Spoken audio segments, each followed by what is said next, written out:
उपन्यास में आप सभी का स्वागत है। बहुत सारे पत्रकार मित्र विभिन्न अखबारों के, विभिन्न चैनल्स के और मुझे लगातार फोन करके तिथियां पूछते रहे हैं। फॉर्मल प्रेस कॉन्फ्रेंस में अनाउंस करने से पहले किसी को तिथि बताना हमारे लिए संभव नहीं होता है, क्योंकि जैसे ही तिथि की सूचना दी जाती है वैसे ही आचरण संहिता लागू हो जाती है।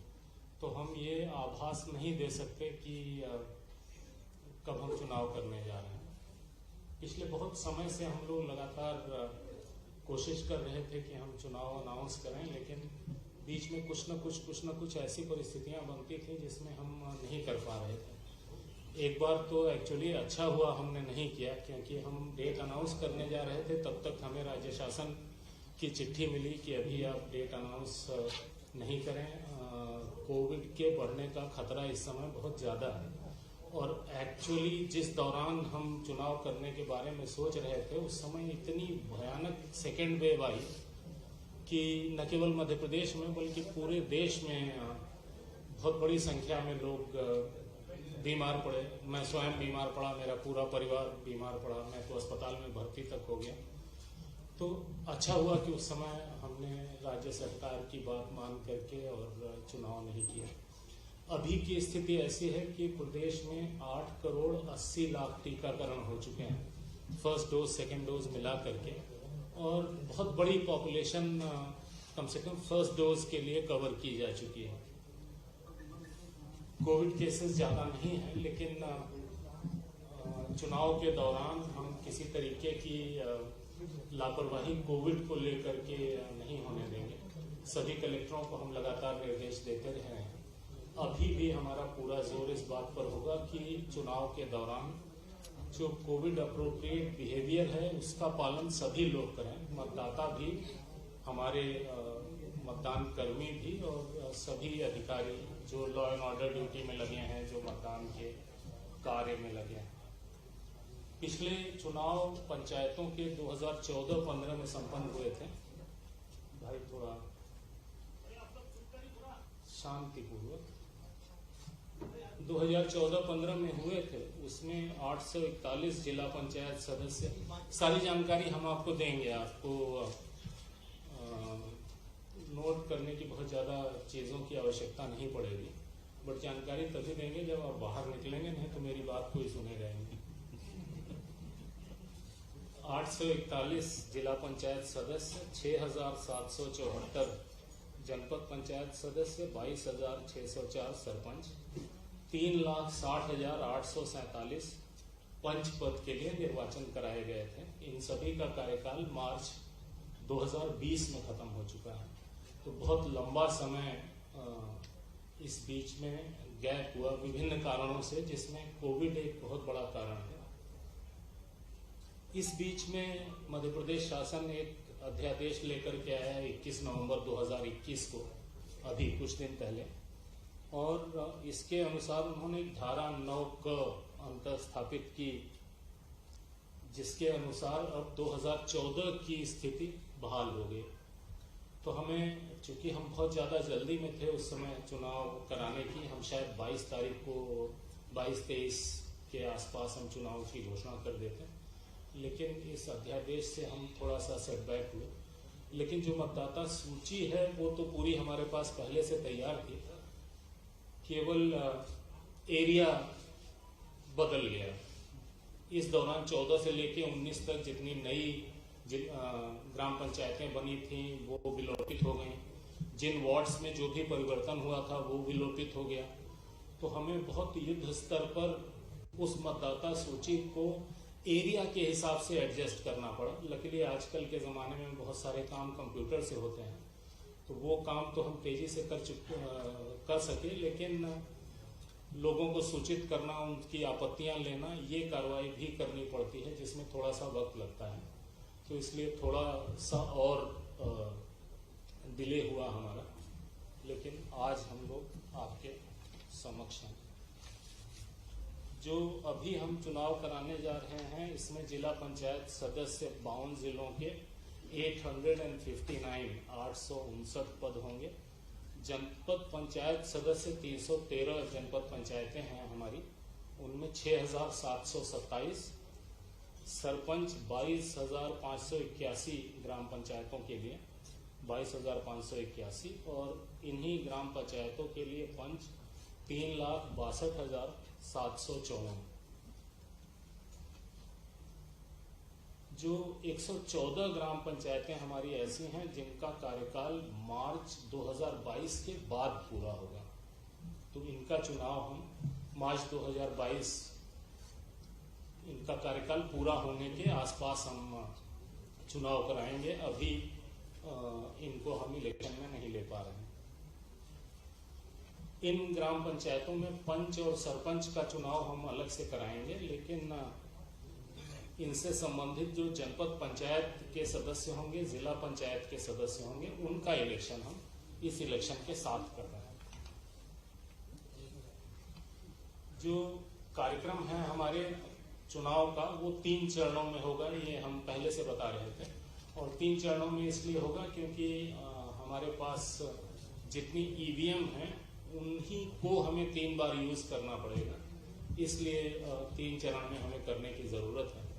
और एक बार जब हम ईवीएम को यूज कर लेते हैं तो उसका डीएमएम जिसमें सारा रिकॉर्ड होता है वो निकाल के हम रख लेते हैं, और ईवीएम की क्लीनिंग होती है, फर्स्ट लेवल चेक हम उसको कहते हैं, और फिर उसे उपयोग लायक बना करके तब हम अगले राउंड का चुनाव करते हैं। इसमें 15-20 दिन का समय लगता है, तो उतना गैप हमें हर चरण में देना पड़ता है।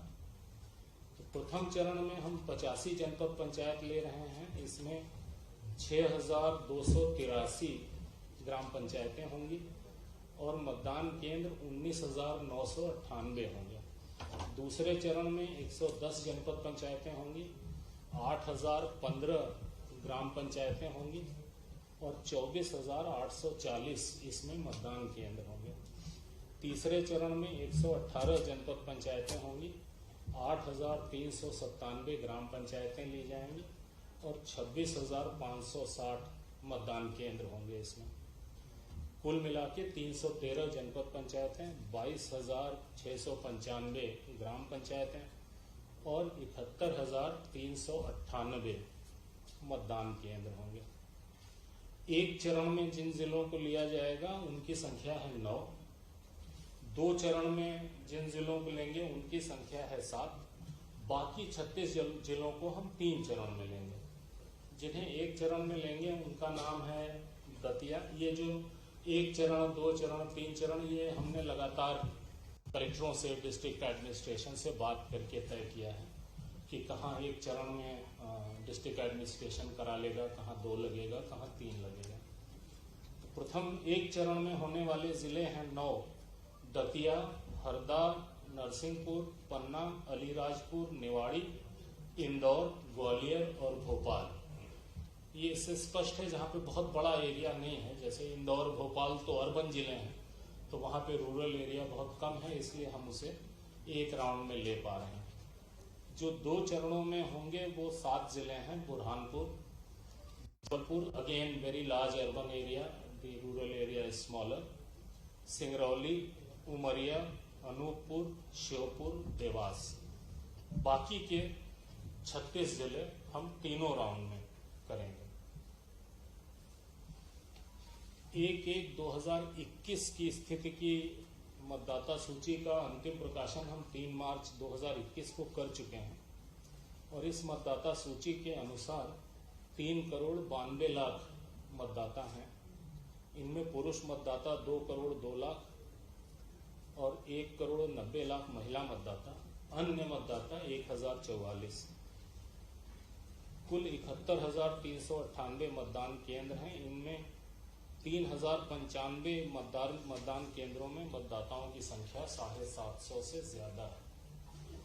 निर्वाचन के कार्यक्रम में 4,25,000 मतदान कर्मी नियुक्त होंगे। जो मतदान केंद्रों पर नियोजित किए जाएंगे कर्मचारी, उनका जिलेवार डेटाबेस तैयार कर लिया गया है।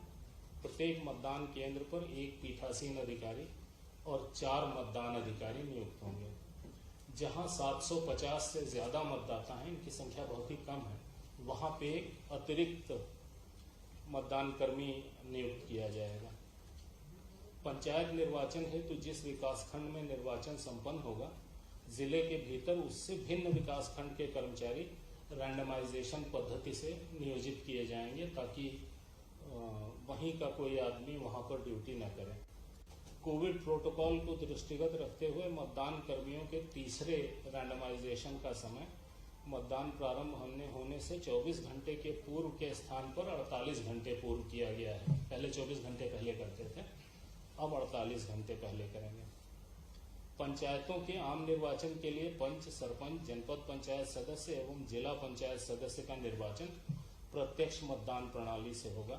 पंच एवं सरपंच का निर्वाचन मतपत्र पर मतांकन उपरांत मतपेटी के माध्यम से तथा जनपद पंचायत सदस्य एवं जिला पंचायत सदस्य का निर्वाचन ईवीएम के माध्यम से संपन्न होगा।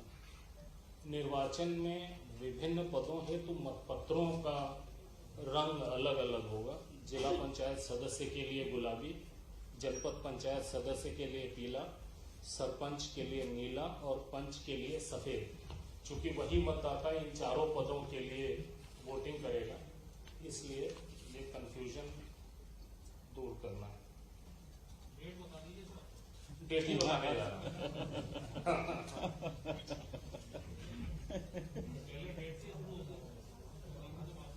प्रसाद पहले बंट गया तो कथा कौन सुनेगा।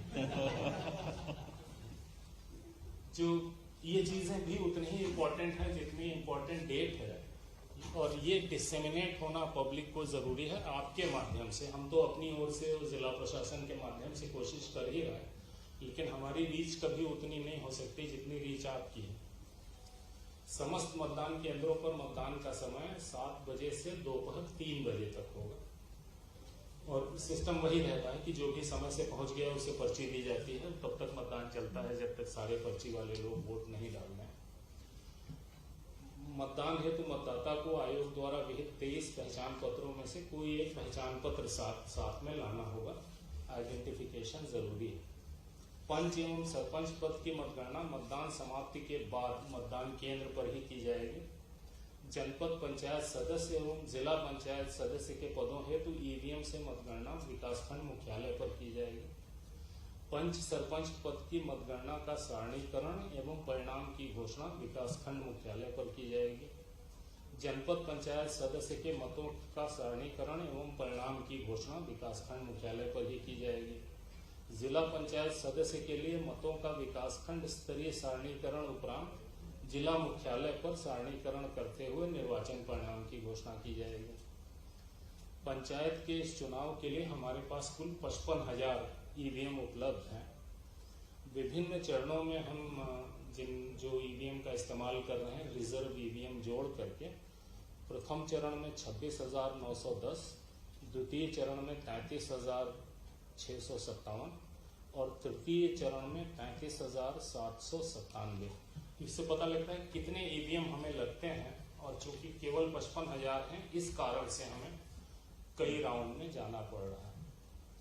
हर विकास खंड में रिजर्व ईवीएम उतनी होगी जितनी ग्राम पंचायतें हैं उस विकास खंड में। आयोग द्वारा प्रयुक्त ईवीएम में मतदान का डेटा सुरक्षित रखने के लिए डीएमएम होता है हमारे पास, डिटैचेबल मेमोरी मॉड्यूल, उसे हम अलग कर लेते हैं। उसके बाद ईवीएम की फर्स्ट लेवल चेक करके फिर उसको दोबारा इस्तेमाल करते हैं। प्रत्येक चरण की मतगणना के बाद जो ईवीएम का डीएमएम है उसे अलग करके फिर हम सील बंद कर लेते हैं। एक चरण में उपयोग करके जो मुक्त हुई उसका फर्स्ट लेवल चेक, जैसा हमने बताया, वो करने के बाद ही उसे अगले इलेक्शन में यूज करते हैं। जो त्रिस्तरीय पंचायतों के विभिन्न पदों यानी पंच, सरपंच, जनपद पंचायत, जिला पंचायत के लिए एक इंटीग्रेटेड एकीकृत नाम निर्देशन पत्र की व्यवस्था की गई है। जिला पंचायत सदस्य के लिए नाम निर्देशन पत्र जिला मुख्यालय पर, जनपद पंचायत सदस्य के लिए विकासखंड मुख्यालय पर तथा पंच एवं सरपंच पद के लिए विकासखंड मुख्यालय एवं क्लस्टर मुख्यालय पर लिए जाएंगे। जो डिस्ट्रिक्ट एडमिनिस्ट्रेशन ग्राम पंचायतों को समूहबद्ध करके क्लस्टर का निर्माण करेगा, जहां पर यह अग्रिम कार्रवाई होगी। जो निक्षेप राशि जमा करनी होती है। जिला पंचायत सदस्य के लिए 8,000, जनपद पंचायत सदस्य के लिए 4,000, ग्राम पंचायत सरपंच के लिए 2,000, पंच के लिए 400 रुपये।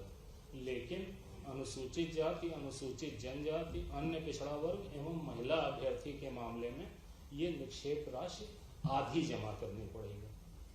पंच पद के लिए नाम निर्देशन पत्र के साथ अभ्यर्थी को निर्धारित प्रारूप में घोषणा पत्र प्रस्तुत करना है, बाकी को शपथ पत्र प्रस्तुत करना है। पंच के लिए केवल घोषणा पत्र काफी है। रिटर्निंग ऑफिसर द्वारा इस जानकारी का सार्वजनिक प्रदर्शन अपने कार्यालय के सूचना पटल पर किया जाएगा। जो ये जानकारी देंगे वो सार्वजनिक की जाएगी। रिटर्निंग ऑफिसर के कक्ष में नाम निर्देशन प्रस्तुत किए जाने के दौरान अभ्यर्थी के साथ अधिकतम 2 व्यक्ति प्रवेश कर सकेंगे, ज्यादा भीड़ नहीं जाएगी। नामांकन के प्रयोजन के लिए वाहनों की संख्या 2 तक सीमित की गई। हम आईटी का काफी उपयोग करते हैं निर्वाचन में, और ऑनलाइन नॉमिनेशन की व्यवस्था भी है। लोग अपना नॉमिनेशन ऑनलाइन कर सकते हैं, लेकिन उसकी हार्ड कॉपी व्यक्तिगत रूप से उन्हें रिटर्निंग ऑफिसर को प्रस्तुत करनी पड़ेगी। ऑनलाइन भरने के लिए रिटर्निंग ऑफिसर के कार्यालय में हेल्प डेस्क सुविधा केंद्र ये स्थापित किए जाएंगे, ताकि ऐसे लोग जो ऑनलाइन ऑपरेशन नहीं कर सकते उनकी मदद की जा सके। निर्वाचन के लिए जो मतदान दल और मतगणना दल गठित किए जाएंगे वो एनआईसी ने सॉफ्टवेयर डेवलप किया है, कॉमन इलेक्शन मैनेजमेंट सिस्टम, उसके माध्यम से किया जाएगा। मतदाता सूची में दर्ज नाम की जानकारी आयोग की वेबसाइट mplocalelection.gov.in पर अथवा चुनाव मोबाइल ऐप के माध्यम से प्राप्त की जा सकती है। सहज सुलभ है, कोई भी अपना नाम देख सकता है। स्ट्रांग रूम मतदान केंद्रों एवं मतगणना स्थलों पर आवश्यक सुरक्षा व्यवस्था की जाएगी। जो संवेदनशील, अति संवेदनशील मतदान केंद्र हम आइडेंटिफाई करते हैं, जिनमें विशेष दृष्टि रखी जाती है। संवेदनशील मतदान केंद्र 15,863 हैं और अति संवेदनशील 6,233 हैं। सेक्टर जोनल मजिस्ट्रेट इनकी नियुक्ति की जाएगी। पर्याप्त पुलिस व्यवस्था की जाएगी ताकि इलेक्शन शांतिपूर्वक हो सके, और 3 चरणों में करने से भी पुलिस व्यवस्था में हमें आसानी होगी। बहुत ज़रूरी है, ये आपके लिए भी नोट करने के लिए है कि निर्वाचन संबंधी शिकायतों के त्वरित निराकरण के लिए आयोग मुख्यालय में एक कंट्रोल रूम स्थापित किया गया है, जिसका दूरभाष क्रमांक 0755 255 1076 है। 255 1076 है। किसी को भी निर्वाचन संबंधी कोई भी शिकायत करनी हो तो इस नंबर पर वो फोन कर सकते हैं और इमीडिएट उस पर कार्रवाई सुनिश्चित की जाएगी। इसी तरीके से हर जिले में जिला स्तरीय कंट्रोल रूम स्थापित किए जाएंगे, जहां पर लोग डायरेक्टली शिकायत कर सकेंगे। हम लोग निर्वाचन के पर्यवेक्षण के लिए हर जिले में प्रेक्षक नियुक्त करते हैं। उन्हें जब मतदाता सूची बन रही होती है तो भी हर स्टेज में हम उन्हें जिले में भेजते रहते हैं और उनसे रिपोर्ट लेते हैं। बहुत सारी वोटर लिस्ट को लेकर शिकायतें हमें मिली थी। कुछ हमने जिला प्रशासन से जांच कराई, कुछ हमने अपने प्रेक्षकों से जांच कराई, और ऐसी शिकायतें जो हमें लगी कि बहुत सीरियस नेचर की हैं, उसमें जिला प्रशासन के साथ साथ हमने पैरेलल जांच अपने प्रेक्षक से भी कराई, ताकि सही स्थिति ज़्यादा हमारे सामने स्पष्ट हो सके। मतदाता जागरूकता के लिए systematic education, nurturing, sensitization, electorate से संबंधित गतिविधियों का आयोजन करते हैं हम लोग कंटिन्यूअसली। अभी इस बीच में और करेंगे। मतदाताओं को ईवीएम की कार्यप्रणाली से अवगत कराते हुए अधिक से अधिक मतदान करने के लिए प्रेरित किया जा रहा है। हमारी जिम्मेदारियों में से एक जिम्मेदारी ये भी है कि ज़्यादा से ज़्यादा लोग चुनाव में भाग लें। मतदान के दौरान कोविड संक्रमण से बचाव के लिए हमने क्या क्या प्रबंध किए हैं, ये भी हम मतदाताओं को लगातार बताते जा रहे हैं, ताकि उन्हें पता लगे कि उनकी सुरक्षा के लिए क्या किया जा रहा है। उसके साथ साथ उन्हें खुद अपनी सुरक्षा के लिए क्या करना है, ये जानकारी दी जा रही है। आज जैसे ही चुनाव की घोषणा होती है, वैसे ही आदर्श आचरण संहिता लागू हो जाएगी।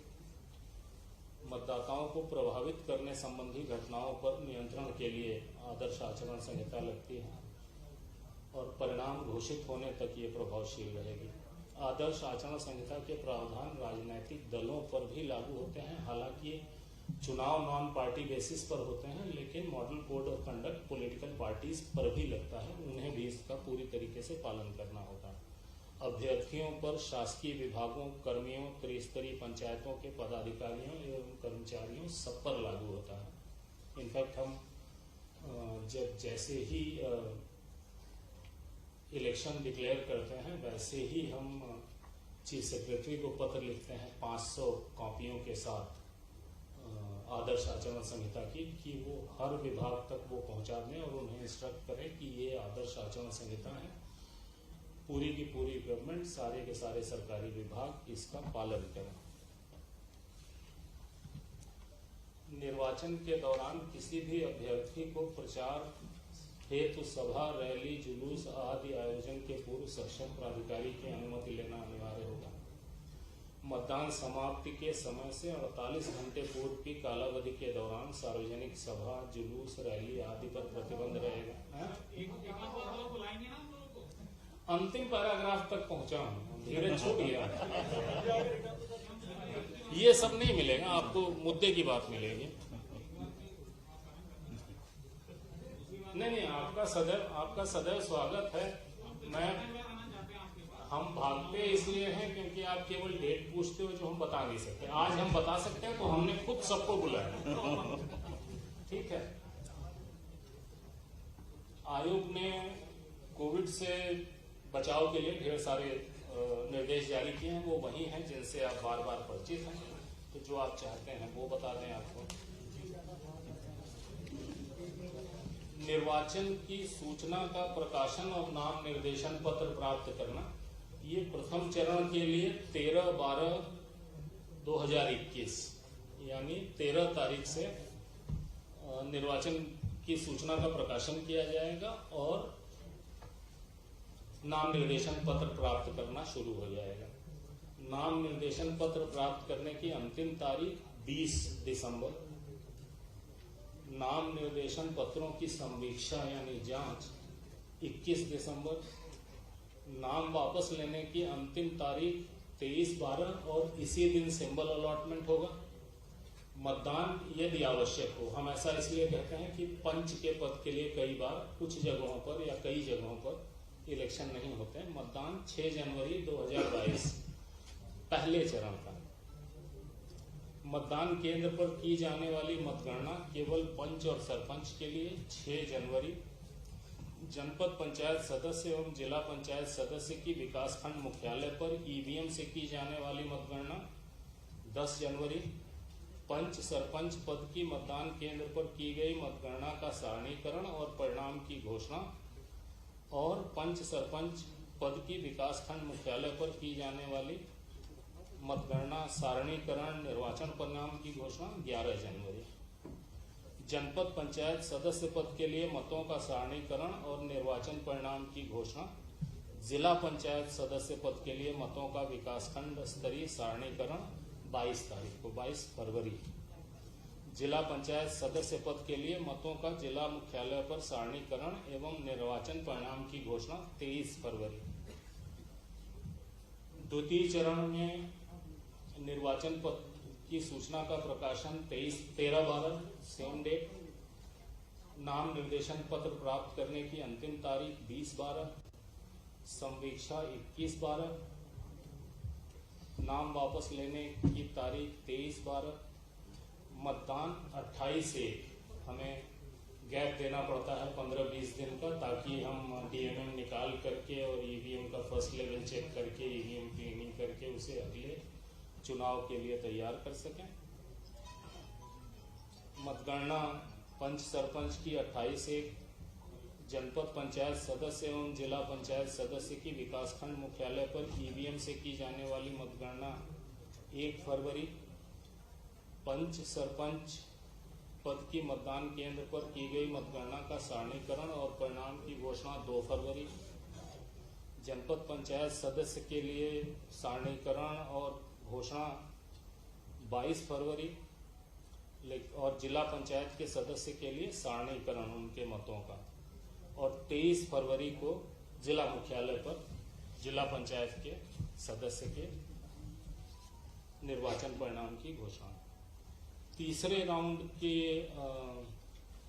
प्रकाशन और नाम निर्देशन प्राप्त करना 30 दिसंबर के अंदर करना हमारे लिए आवश्यक है।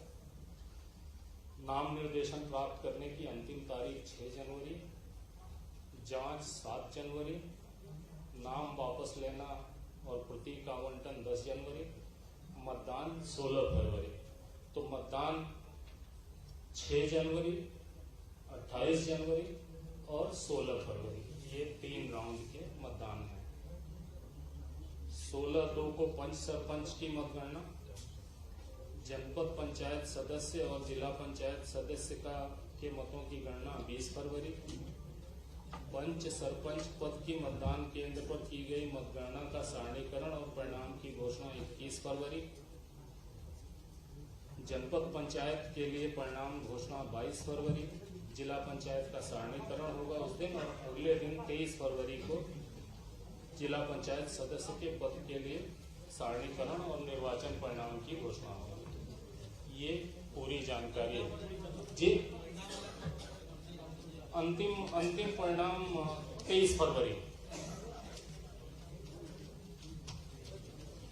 ये जानकारी आपको दे दी जाएगी।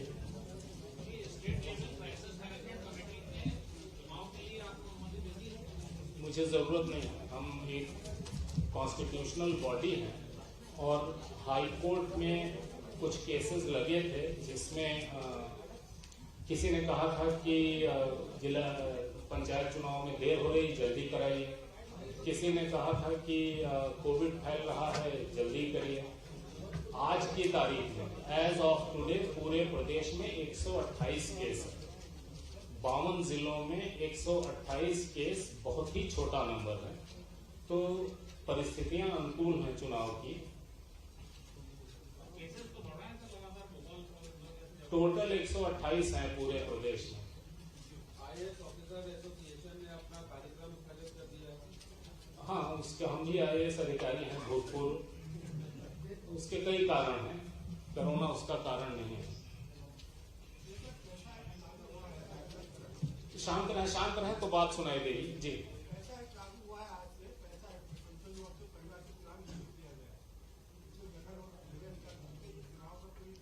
नहीं, चुनाव पे कोई असर नहीं। चुनाव तो कॉन्स्टिट्यूशनल मजबूरी है।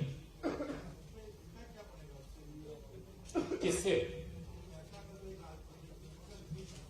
कोई चुनाव तो अपनी जगह है, that is in its own place. अगर कोरोना के केसेस बढ़ते हैं तो चुनाव को भी आगे बढ़ेगा। अगर हमें स्पेकुलेशन करना ही है तो अच्छा किया जाए ना, खराब स्पेकुलेशन क्यों करना है? जब जैसी परिस्थिति बनेगी तब ऐसा निर्णय लेंगे।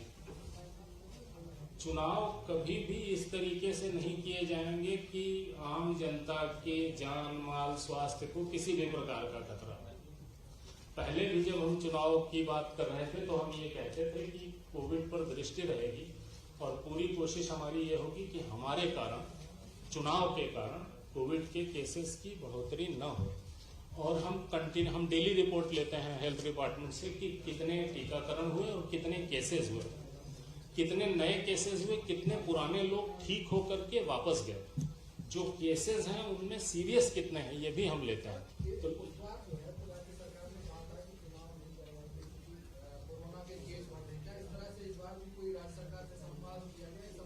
राज्य सरकार से स्थायी संवाद होता रहता है, हम डेली रिपोर्ट लेते रहते हैं। और हम चुनाव करने जा रहे हैं ये राज्य सरकार को इसलिए पता लग जाता है क्योंकि हम चुनाव से पहले कलेक्टरों से वीसी करते हैं। कलेक्टरों से वीसी करने के लिए जीएडी की अनुमति लगती है कलेक्टर को कि वो वीसी अटेंड कर सके। तो हमारे यहाँ से चिट्ठी जाती है जीएडी को कि कलेक्टरों को अनुमति दीजिए, हम इस तारीख को इतने बजे वीसी करना चाहते हैं। हाँ,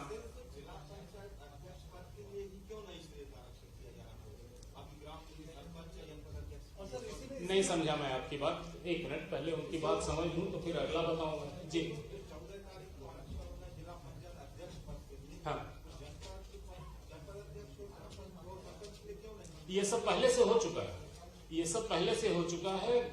ये सरकार से संबंधित है, हमसे संबंधित नहीं है, लेकिन हम अपने सामान्य ज्ञान से आपको उत्तर दे रहे हैं कि बाकी सारे रिजर्वेशन हो चुके थे, जिला पंचायत अध्यक्ष का रिजर्वेशन नहीं हुआ था। इसलिए हम बहुत लंबे समय से लगातार सरकार को चिट्ठी लिख रहे थे कि आप ये रिजर्वेशन करिए, हमें चुनाव कराना है, हमें बिना पोजीशन क्लियर हुए चुनाव कैसे होगा। तब राज्य सरकार ने ये एक्शन वैसे भी उन्हें लेना था, बिकॉज जिला पंचायत अध्यक्ष का रिजर्वेशन नहीं करें ऐसा कैसे हो सकता है, बहुत लंबे समय से रुका हुआ था। तो राज्य सरकार इंडिपेंडेंटली कार्रवाई कर रही है, हमारा उसमें कोई हाथ नहीं है। राज्य सरकार का सार्वभौम अधिकार है डिलिमिटेशन, रिजर्वेशन, इसमें इलेक्शन कमीशन का कोई रोल नहीं है। कैंसिल किए हैं तो उसमें तो सर ये कैसे पॉसिबल है कि किसी सीट को उसी में दोबारा दे दें? जो रिजर्वेशन पहले से है उस पर ही दोबारा चुनाव हो गई है, तो कोर्ट में जाने वाला मामला। हाँ, लोग जाएंगे कोर्ट में, लोग जाएंगे कोर्ट में, कोर्ट जैसा करेगा वैसा करेंगे। लेकिन हमारे पास हमारी संवैधानिक जिम्मेदारी है चुनाव कराना। जब तक किसी प्रकार की कोई रोक हमारे सामने नहीं है तब तक हमें चुनाव कराना ही कराना है। और ऑलरेडी हम लोग बहुत ज्यादा लेट हो चुके हैं, जो बहुत अच्छी, बहुत एक्सेप्टेबल स्थिति नहीं है। किन्हीं भी परिस्थितियों में चुनाव होते हैं। जब कोविड की सेकेंड वेव चल रही थी, बहुत सारे स्टेट्स में पंचायत चुनाव हुए, अर्बन बॉडी चुनाव हुए। हमने नहीं किया क्योंकि हमने रिस्क नहीं लिया, लेकिन लोगों ने किया और कोई बहुत बुरे परिणाम नहीं हुए उसके। उत्तर प्रदेश एक केस है जो बहुत ज्यादा हाईलाइट हो गया। इसके मॉडल कोर्ट में और असेंबली के जो इलेक्शन होते हैं उसके मॉडल कोर्ट में कुछ फर्क है? एक ही जैसा होता है। हम आपको मॉडल कोड की भी कॉपी देंगे, बहुत बारीकी से देख सकेंगे आप। थैंक यू भाई, कृपया चाय पी करके जाइएगा। आप लोग फोन करते थे, हम आपके प्रश्नों का जवाब नहीं दे पाते।